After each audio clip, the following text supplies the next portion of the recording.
to the team, which is going to start fresh at both coordinator spots under head coach Dan Quinn. Kingsbury was, of course, hired as the Commanders' offensive coordinator prior to the 2024 season. That was Jayden Daniels' rookie year. The two went 14-10 together in Daniels' starts, compared to 3-7 in the 10 games he did not start. The touchdown-to-interception ratio was 2.6-1 in Jayden Daniels' starts, and 1.6 when he did not start, oftentimes that being Marcus Mariota. And with that, we say welcome into NFL Live. Dan Orlovsky right here, Mina Kimes and Swagoo here as well on a very, very transactional day so far, Dan, but perhaps a bit surprising coming out of D.C. What's your reaction to this news? I'm shocked that Cliff Kingsbury left Washington. Now we'll see why. If that comes out, is he going to become a head coach? Obviously, that would be a different conversation. But if he's leaving just to leave, this is a pretty significant move for Washington. And I would tell you that it's now the most pivotal decision that will be made in the NFL when it comes to the offseason and what the 2026 season looks like. Whoa. Jayden and this team took a significant step backwards this year, and there was a lot of reasons why. But who's going to replace Cliff Kingsbury? Because the third year for the rookie quarterback is the expected year of, hey, there comes this big jump. And there's some pieces that Washington needs outside of just that. But who's going to fill that role to take Jayden and this offense to the next level?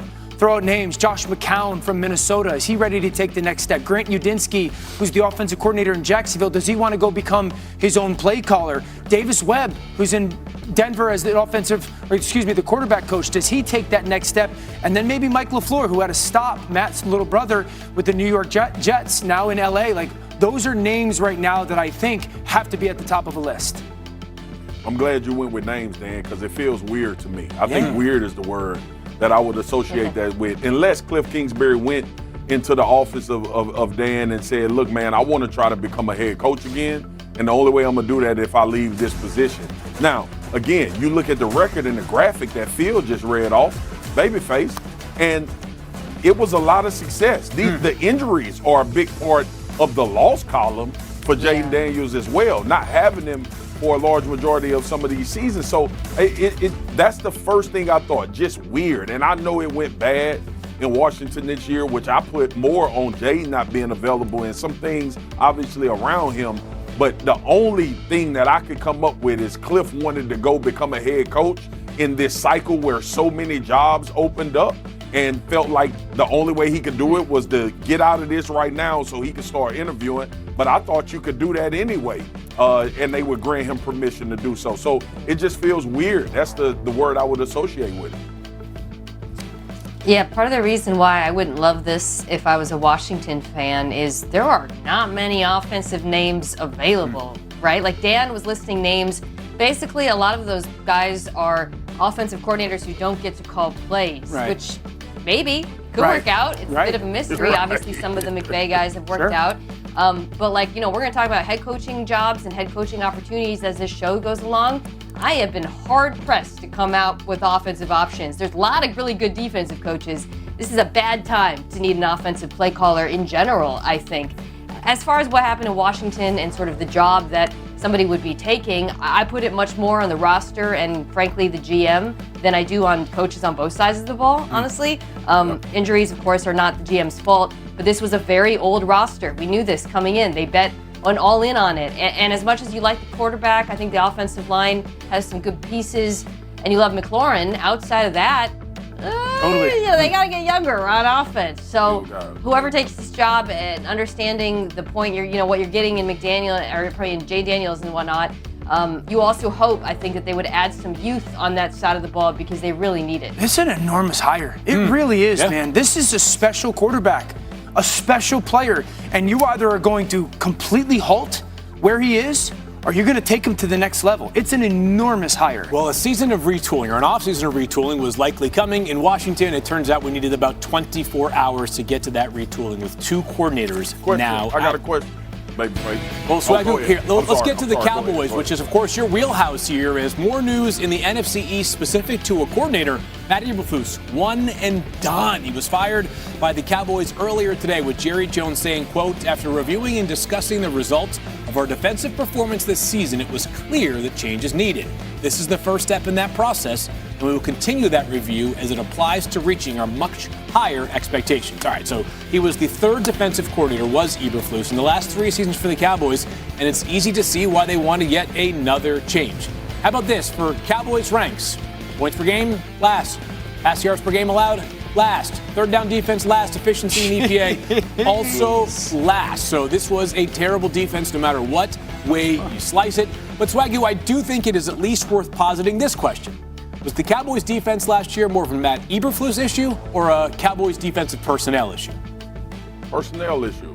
Look, Phil, ain't no good coach ever existed without good players. I tell people this all the time. Like, it's no coincidence that Seattle and the Houston Texans are playing the way they play. They got dudes all over the field. And listen, you're not going to be able to build your defenses like that. I use the 2 most polarizing defenses in the league. But you at least got to be able to look at a roster and say, okay, this guy is a game changer. Quentin Williams, I believe, is a game changer. I believe he can be more of the stout guy in the middle. But we know you need more. That's why we had the visceral reaction when Micah Parsons was let go from this team. It wasn't necessarily about the relationship, and I get the business part of it and all of that.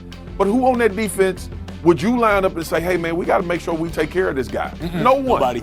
That was the case. So, again, Matt Eberflus is, I think he's a solid defense coordinator. I don't think he's a world beater. Schematically, there are absolutely some things that they could have done differently. I would have been more of a pressure team when you don't have the personnel and just live and die by trying to put people in a bad way. So all of those things are to be discussed. But more importantly, the personnel was not good at all. So that's that. This is how I think about the Cowboys defense. Marcus and I are both on remote right now, and we look great from top up. I love your jacket. I can guarantee you we're both wearing sweatpants. Shorts on. Right? You can't see it, but we got sweatpants on. That's the Cowboys defense. Up front, you got some guys. You got Quentin Williams, you got Kenny Clark. I think Donovan Ezeraku showed some stuff. Pass rush is legit. The problem is everything behind that pass rush, because there are so many issues in that back end. The linebacker group, you need corners. It was a talent issue far more so than a coaching one. And that's not to say Eberflus should have kept his job. The results are what they are. We saw a lot of coverage busts. Some issues, obviously, that do stem from the scheme. But for the most part, this is a talent problem, and this is a defense that desperately needs more talent at the second and third level, and frankly doesn't have much cap space to do so this offseason. Does that make me, since I live here in Connecticut and in studio, am I like the Texans defense then? Yeah. I'm combined. You're the I'm the Texans defense. This is the best day of the year for me. I'm going to ask a question to you two, okay? And I'll have Marcus, you answer it first. So, like Raheem Morris, Jonathan Gannon, Jim Schwartz, those are the names that immediately come to my mind. The Cowboys have 2 really good defensive tackles, right? And then speedy linebackers.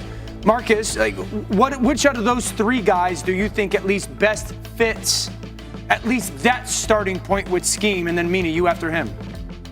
Raheem Morris. I think a lot of it, too, is just his experience in the secondary, Dan. Mina just pointed out how bad those guys are back there. I remember Raheem. Raheem was actually a coach at the Senior Bowl when he was with the Tampa Bay Buccaneers when I was there. So he's been around Money Kiffin. He's been around, and obviously Money was famous for the Tampa too, but coverage is a big thing for Raheem. And if you notice, every place that he's been, defense coordinator-wise or head coach, he's always had a stalwart corner. That's just what he believes in. He's going to go find a guy that can handle one side of the field. So that would be the first thing that comes to my mind with the glaring issues that Dallas has. And then, too, from a scheme standpoint, because we know he was heavily involved, don't forget James Pierce, who they drafted out of Tennessee, had 10.5 sacks as a rookie. So there's development going on as well. There's the ability to coach guys up. So I would like Raheem, even though I love all 3 of those names.